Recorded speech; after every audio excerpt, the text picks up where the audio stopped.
purposely moved the deadline for state ratification of the Equal Rights Amendment, a U.S. constitutional amendment proposal that was first submitted to the states for ratification in 1972.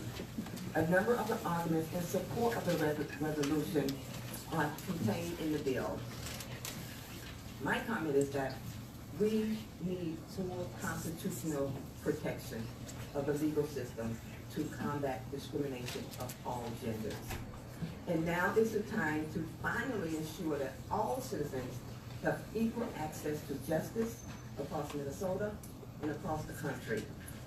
The lack of an Equal Rights Amendment, which will prohibit the discrimination on the basis of sex, is especially harmful to women of color who face discrimination both on the basis of sex and the basis of race.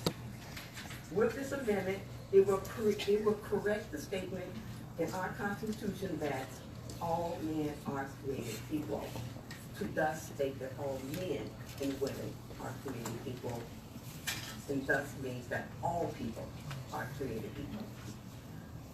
So some of our top priorities, reasons for this gender equality are stopping inequity for women of color, pay equity, gender balance, and equal access to justice in the courts. All right, thank you. And I apologize, I forgot the motion on this one, I believe is to re-refer House File 71 to the General Register. So. Let me just start all over again. No, that's, you're the second person to ask me that when I made that exact mistake on another bill, so you're in good company. So, well, welcome to the committee. If you could please just identify yourself for the record. Mr. Chair, thank you for having us. This is Betty Folliard. I am the founder of ERA Minnesota, and I really appreciate all the members listening to us today. Thank you very much. I'm also a former state representative for those who don't know me. So, Mr. Chair and members, this is a simple bill asking Congress to remove the deadline on the Equal Rights Amendment.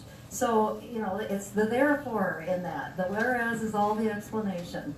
And why do we still need an ERA?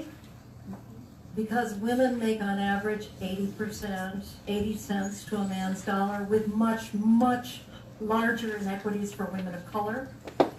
Because twice as many women as men over the age of 65 live in poverty. Because 2/3 of minimum wage earners are women. Because only 3% of rapists will ever see a night in jail. Because we're still fighting the battle for voting rights for all. Because 1 in 5 college women will experience sexual assault. Because women still get fired for being pregnant. Because childcare can cost more than college these days. Because some bosses deny workers birth control coverage. Because we're one of only 3 countries in the industrialized world that have no paid maternity leave. Because women can fight and die for their country and they still don't have equal rights. And because women are not willing to wait another 243 years for equality. Yes. Thank you. Yes. Thank you, Representative Folliard. Is there anyone else who would like to speak to this one? Yes, please come to the table and state your name. Thank you, Mr. Chair and Committee. My name is Amy Cockett, and I drove down up from Rochester this morning in a whiteout, so thank you for letting me have a chance. And here it is. If you look at the word America, ERA is in it. This is from the League of Women Voters, and I'm wearing the sash, and I have my Homer hanky from 1978, which was on the day of the Great Flood in Rochester. I and a friend and our daughters left to go to the ERA Extension March in Washington, D.C. The main thing I wanted to leave you with is don't give up on the ERA. Women's rights take a long time. 72 years since the Seneca Falls Convention in 1848 until we won the right to vote in 1920. Another 49 years for Congress to pass the ERA when it was first introduced in 1923. And now we're at the point where it's been 47 years since Congress sent it to the states, and we're one state away. So please support what Representative Moran is doing to memorialize Congress to get rid of the 10-year limit on the ERA. People say why, and I say why ever not. Equal rights is what America and Minnesota are about. And I'm just going to leave you one fact about how Minnesota was once very progressive in this area as I'm researching how we got the suffrage in this state. In the legislature of 1870, passed a constitutional amendment allowing women to vote. They took the word male out of the electorate. And unfortunately, the governor, Governor Austin, vetoed that after the 60-day legislature went home. We would have been the first state to have approved voting for women. So thank you very much. Thank you, Ms. Women Cocker. Voters really supports this. Thank you, Ms. Cocker. Is there anyone else who'd like to speak in favor of House File 71, particularly anybody who drove a long distance and didn't pay attention on House File 13? Yes. I did schedule these so that the bills were on a similar topic, so. Rosemary Rocco, Maple Grove, it wasn't a whiteout, it was a crawl. So, this will be, for me, the 36th year of coming before this body and others to ask for my equality. The very basic demonstration of inequality is that in all that time I spoke to panels like this in which men were the majority. It has taken over that time working for women to be elected to bring some balance.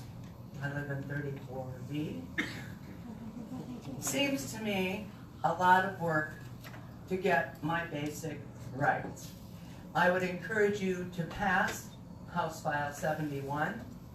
Adding that to your action already taken, I thank you. I'm going to add one fact into the issue about pay. If we were to pay women of all colors equal to men, simply do that, it would add $200 billion into the economy every year. Quite an economic stimulus package in the bargain. Thank you. Thank you, Ms. Rock. Is there, we're at about approaching 6 minutes. Is there anybody else who would like to speak on House File 71? Seeing none, is there any member discussion about House File 71? Seems pretty straightforward. We don't generally do these resolutions. I don't intend on doing a whole lot, but I think on this is such an important topic. Considering we're about to discuss this at the state level, it seems like an important thing to move forward with. Thank you, Mr. Chair. Yep. Thank you, Representative Moran, for your leadership on this. Are there any member comments? Closing remarks, Representative Moran? Oh, Representative Bonner. Thank you, Mr. Chair. Thank you, Representative Moran. Just out of curiosity on a sort of a technical question, how many amendments in the history of the United States have ever had an arbitrary deadline? I said, can you tell me, please, in the history of the United States, how many amendments have had an arbitrary deadline placed upon them? Representative Moran. I think the answer is 1 or 0. Yes, if you could, former Representative Follier. Thank you. The answer to that, up until the time that it was passed by the U.S. House and the U.S. Senate in 1972, only 2 amendments by that time had ever had a deadline put on it. The deadline was put in the preface of the bill. It's not in the language that's passed through 25 states now. Through 37 states in the nation. But by that time, there were only 2. The other one was some obscure amendment. I can't refer to it offhand, but so only 2, and one of them was women's rights. Representative Bonner. Thank you for that. One follow-up question to that. So it is one of only 2 in our history that's ever had a deadline placed upon it. So I'm just curious, is there precedent to indicate why this deadline should be dropped? Yes, Former yes. Representative Follier. Mr. Chair and members of the committee, I think it's the Madison Amendment, was first written in the 1700s, and it took 203 years to pass, and it didn't pass till 2003. So it was up until 1972, there were only two. There have been some subsequently to that. But yes, there is precedent to say that it's still a timely issue. It should still be considered. Representative Bonner? Mr. Chair, Betty, and Chair Moran, or Representative Moran. Thank you. I think I'm sorry, I wasn't perhaps clear. I believe that there has been discussion that the reason that this sunset clause should be removed is that it was determined to be an arbitrary date because it was already extended at one point in time. And I believe there's significant case law to prove that out. Could you just speak to that briefly? Mr. Chair and members, yes, it was first given only 7 years to pass, and then Congress extended it. Congress has the power to extend the deadline, to remove the deadline. They can do with it whatever they want, and it's a simple majority vote in Congress to get that done. Thank you, Mr. Chair. Representative Guam? Thank you, Mr. Chair. Would staff be able to supply us the Supreme Court decision when the 5 states did the rescinding and the court case proceeded through? The Supreme Court made a decision on both the deadline and this topic. I think it'd be good reference material for us to have that provided, since the U.S. Supreme Court is probably considered somewhat of an authority. Mr. Chair. Yeah, Representative Follier. Mr. Chair and Representative, 5 states rescinded, and there is precedent at the Supreme Court level about not being allowed to rescind an amendment after the fact, because the 14th Amendment, after the 14th Amendment was written and passed through in 1868, 2 states rescinded their ratification, and it went all the way to the Supreme Court. And in both cases, the Supreme Court stated that you cannot rescind a ratification after the fact. Those are their words. Thank you, Representative Follier. Just to Representative Guam's question, I'll call you back. So, Mr. Gehring, I assume, assuming you're familiar with the Supreme Court decision that Representative Guam is referencing, would you be able to just send it to Colette and myself, and then we can forward it to committee members? I think that was Representative Guam's request. Mr. Chair, Representative Guam? I requested because the actual Supreme Court decision was on the ERA, and I figured it would be good reference for the committee as a whole to have that. So my request was that staff provide the members of the committee that Supreme Court decision in the background so we could be more fully informed.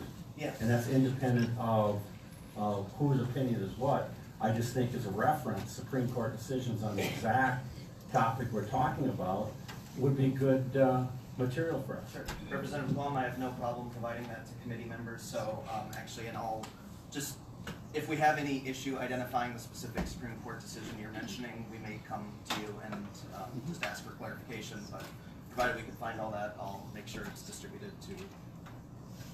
Oh, okay. Oh, yes, Mr. Gehring, would you like to say something on that point? Sure, Mr. Chair, committee members, just for your reference, if you're interested in the procedure of amendments, we do have a House research publication that we give to anyone who's interested in the legal standards that apply to ratification process. One thing just to clarify about the rescissions is that with the 14th Amendment, the Supreme Court case that dealt with rescissions in that case dealt with a rescission that occurred after the amendment had been fully ratified. And so the precedent that applies in this situation is a little bit different because the ERA has not been fully ratified yet, so no one has been granted rights under the amendment. So I think there isn't precedent to clarify one way or the other whether rescission would be effective for the ERA at this point. I'm not familiar with the specific Supreme Court case that deals with the ERA amendment, so I could look into it for this. Okay. And yeah, provided we're able to come up with that, Representative Guam, I have no problem supplying that to the committee. Thank you for your interest. I'm kind of having flashbacks to my second year of law school and my constitutional law class, but it's obviously it's an important issue, so I appreciate everyone's interest. Are there further member questions? Okay, the motion was to re-refer House File 71 to the General Register. All those in favor, please say aye. Aye. Opposed? The motion carries. Okay. Thank you, Mr. Chair. Yep, thank you, Representative Moran and Representative Paul.